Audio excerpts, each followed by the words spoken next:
Good afternoon, नमस्कार दोस्तों, कैसे हैं आप सब। Welcome to our YouTube channel Akash स्टोनो। आज के एडिटोरियल में हम लोग लिखेंगे 2 पैराग्राफ जो कि प्रतिदिन आपके लिए दिया जाता है। वीडियो को लाइक शेयर ज़रूर करें। चलिए शुरू किया जाए आज का डिक्टेशन। 10 सेकंड बाद डिक्टेशन स्टार्ट होगा, तैयार हो जाइए। इसका पीडीएफ जो है आपको डिस्क्रिप्शन बॉक्स में मिल जाएगा, वहाँ से आप उसको डाउनलोड कर सकते हैं और अपना जो डिस्क्रिप्शन लिखेंगे उसको आपको मिलाने में आसानी होगी। Ready, start. यह बिल्कुल अच्छा नहीं हुआ कि राज्यों के ढूलमूल रवैये के कारण घरेलू विमान सेवा ढंग से नहीं शुरू हो सकी। चूँकि 80 से ज़्यादा उड़ानें स्थगित हुई, इसलिए सैकड़ों लोगों को परेशानी का सामना करना पड़ा। कुछ राज्य अभी भी विमान सेवाओं को अनुमति देने को तैयार नहीं। उन्हें लगता है कि विमान यात्रियों की आवाजाही से कोरोना वायरस का संक्रमण फैलेगा। जब विमान यात्रियों की सेहत की फौरी जांच की जा रही, वे आरोग्य सेतु ऐप से लैस किए जा रहे हैं और यात्रा के दौरान सभी आवश्यक सावधानी भी बरती जा रही, तब फिर विमान सेवाओं के लिए राज्य सरकारों की आनाकानी समझना कठिन है। यह सही है कि कोरोना वायरस के संक्रमण से कोई भी ग्रस्त हो सकता है, लेकिन इसका यह मतलब नहीं कि विमानन कंपनियों और विमान यात्रियों की ओर से हर संभव सतर्कता बरते जाने के बाद भी हवाई यात्रा को हतोत्साहित किया जाए। कई राज्य सरकारें यही कर रही है, और वह भी तब जब वे इस तथ्य से परिचित है कि आवाजाही में सख्ती जारी रहने से आर्थिक हालात और खराब होंगे। केंद्र सरकार ने खराब होते आर्थिक हालात से उबरने के लिए ही कारोबारी गतिविधियों को बढ़ाने के उद्देश्य जो कदम उठाने शुरू किए हैं, उनमें पहले कदम के रूप में आवाजाही को प्रोत्साहित किया जा रहा है। यह ठीक नहीं कि राज्य सरकारें इसमें सहभागी बनने के बजाय बाधक बन रही है। इसमें वे राज्य सरकारें भी हैं जो इस फेर में हैं कि उनके यहाँ रह रहे दूसरे राज्यों के कामगार जितनी जल्दी और जैसे भी हो अपने गांव घर लौट जाएं तो बेहतर।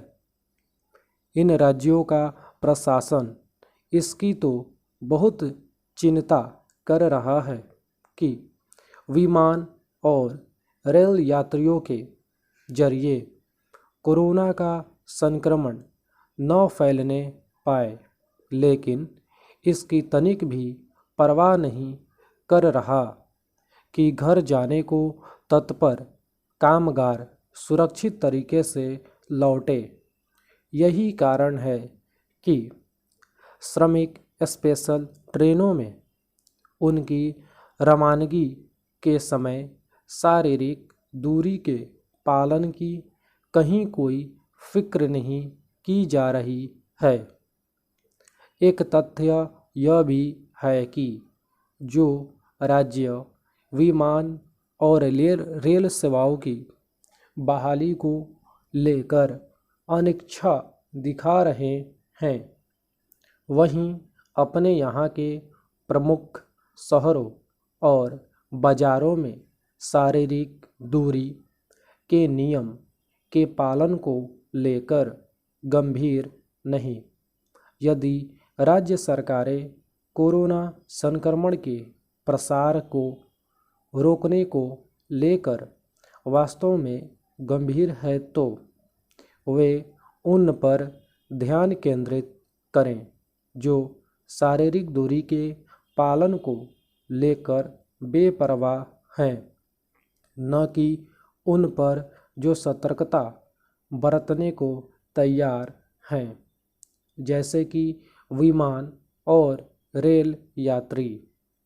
राज्य सरकारों को इसका आभास होना चाहिए कि कारोबार को आगे बढ़ाना बहुत आवश्यक हो चुका है। समाप्त।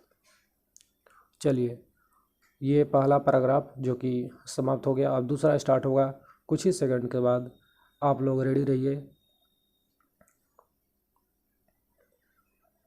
उम्मीद करते हैं आप लोगों का डिक्टेशन अच्छे से लिखा रहा होगा।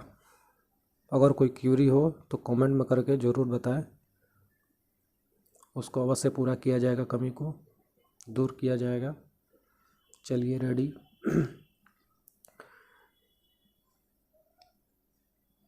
स्टार्ट। अक्सर लोग पूछते हैं कि जीवन क्या है, प्रेम का सागर है या घृणा का पर्वत, ज्ञान का प्रकाश है या अज्ञान का अंधकार, धैर्य की परीक्षा है या अधीरता का प्रकल्प, सुखों का डेरा है या दुखों का घेरा, पूर्ण का फल है या पापों का घड़ा, विवेक का विकास या बुद्धि का विलास, आशा का प्रवास है या विश्वास का निवास, जीने की लालसा है या मरने का भय, धर्म का मार्ग है या अधर्म का पथ, सत्य का दर्शन है या असत्य का साक्षात्कार, पुण्य का भेद है या पाप का परिणाम, कर्म का अवसर है या अकर्म का संयोग,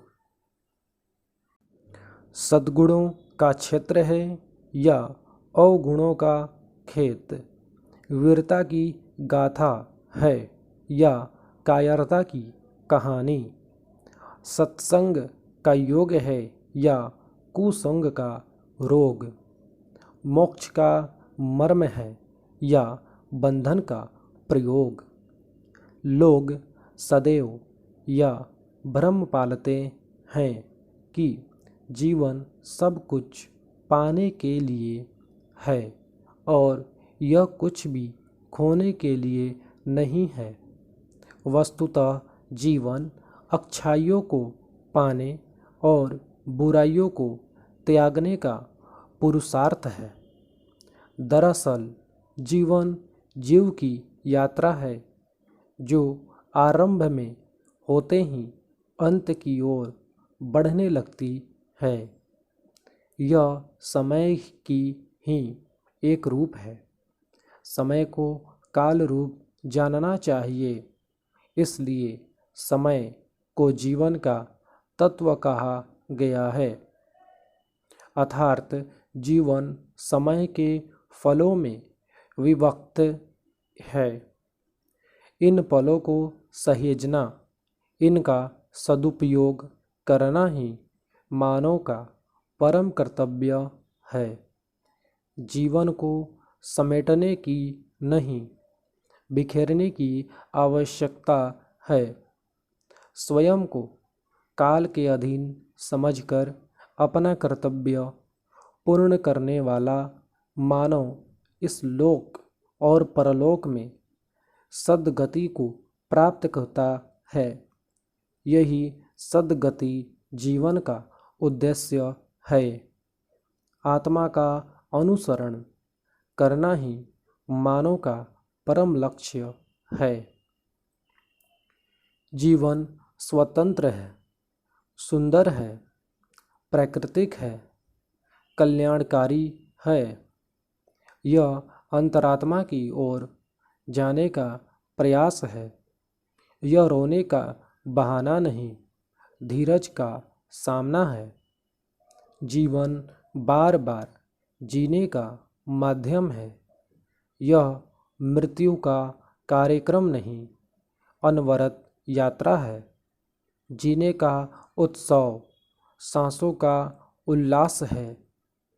वास्तविक अर्थों में यही दर्शन जीवन की सही राह है। समाप्त। चलिए, दूसरा पैराग्राफ भी समाप्त हुआ है। दूसरा पैराग्राफ जो संस्कृत कॉलम से लिया गया है, इसमें आपको विशुद्ध हिंदी लिखने के लिए मिलता है, जो कि काफ़ी उपयोग के लिए है। ठीक है, चलिए आज के लिए बस इतना ही। तब तक के लिए बने रहे हमारे साथ, हमारे चैनल पर। वीडियो को लाइक शेयर जरूर कर दें दोस्तों। बहुत बहुत धन्यवाद।